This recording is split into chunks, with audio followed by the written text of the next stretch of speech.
Here are a couple of principles I've learned in working with the iterative pipeline.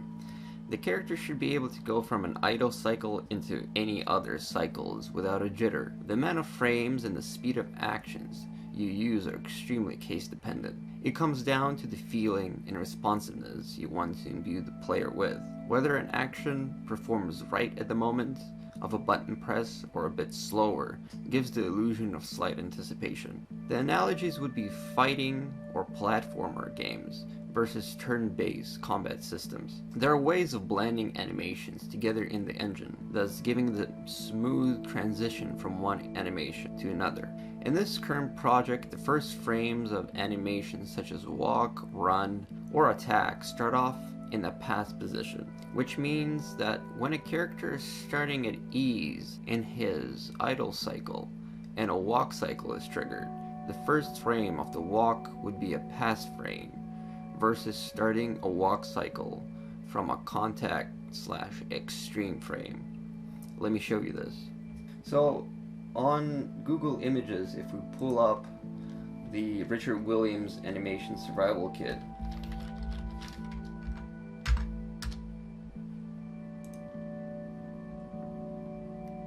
then here you can kind of see that the middle is considered to be the pass position, and when both feet touch the ground, it's considered to be the contact, or a step, or an extreme.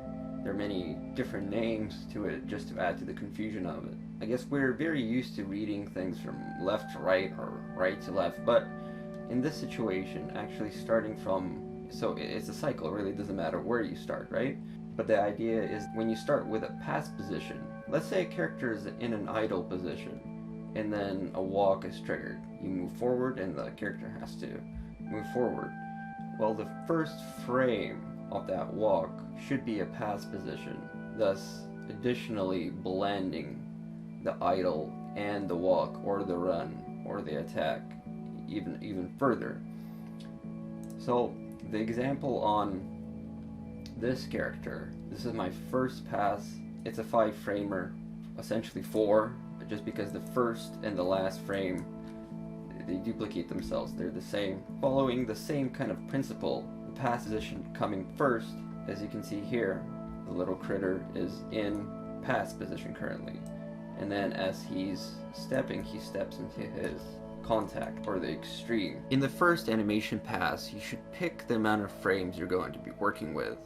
Either 12 if it's super quick run, 24 a normal walk, 36 a slower walk, etc. It is easy to retime if you're working minimalistically, which brings me to the idea of limiting the amount of frames down to 5, which essentially is only 4 because the first and the last frame in the cycle are the same. In those 4 frames, you have to push the silhouette to the extreme without breaking the character. It is essential to do so, to see flaws within your skinning.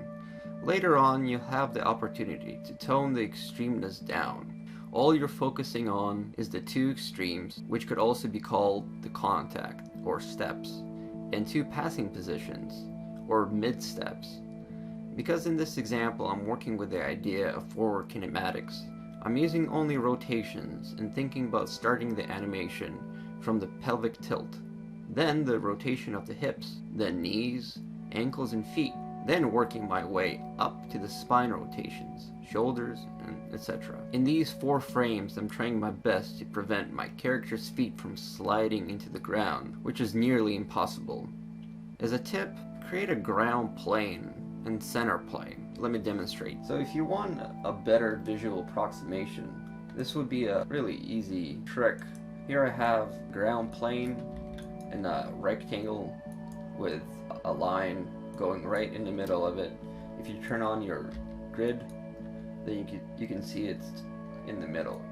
The goal here is, if you look from the side, and when you start animating him from pose to pose, you want, first of all, the feet in each of those keyframes not to be going through the ground plane, but they transition between frames. So from this frame to this frame, let's say, feet sliding is almost inevitable until we get to our second pass of animations, where we'll be able to actually add a frame in between the frames that we have here. So going from 4 frames to 8 frames. And using Curve Editor, we'll be able to adjust the splines and somewhat prevent the feet from going through the ground plane. And this indicator helps us preserve the straightness of the character. I mean, the shoulders and the pelvic area are going to be rotating. They're going to be going off center.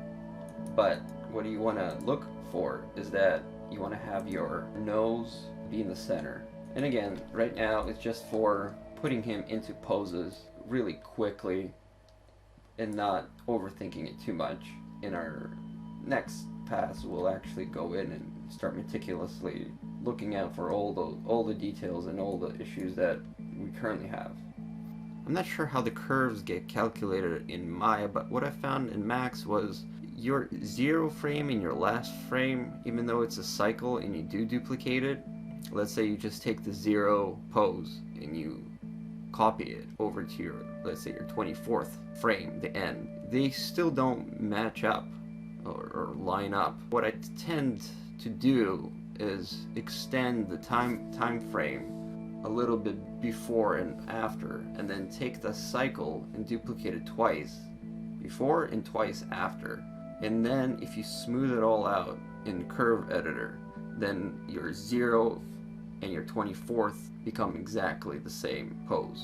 Let me demonstrate this. Right here, if you type in 0 and then 36, we're jumping from 36 to 0, right? And in this example, nothing changes. He stays in the exact same place.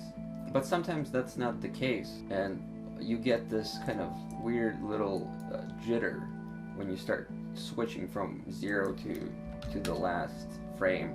To prevent that, what I found was if you go into your timeline, and let's say you start timeline as 150 and then end time 150 as well, then you take your frames and then you hold shift and you drag it to the left, and then the last frame matches the first frame once, and then you do it again, and same thing for the after twice, which is strange. I'm not quite sure what's happening under the hood, how it's actually calculating. And then if you go back and then you readjust your timing, you go into your Curve Editor, you zoom out a little bit, you pick all your splines, and then I usually tend to do is I just set tangents to smooth, or you can do it to auto as well. Smooth it all out. If you did have any issues, then this should definitely solve the inconsistencies between the first and the last frame.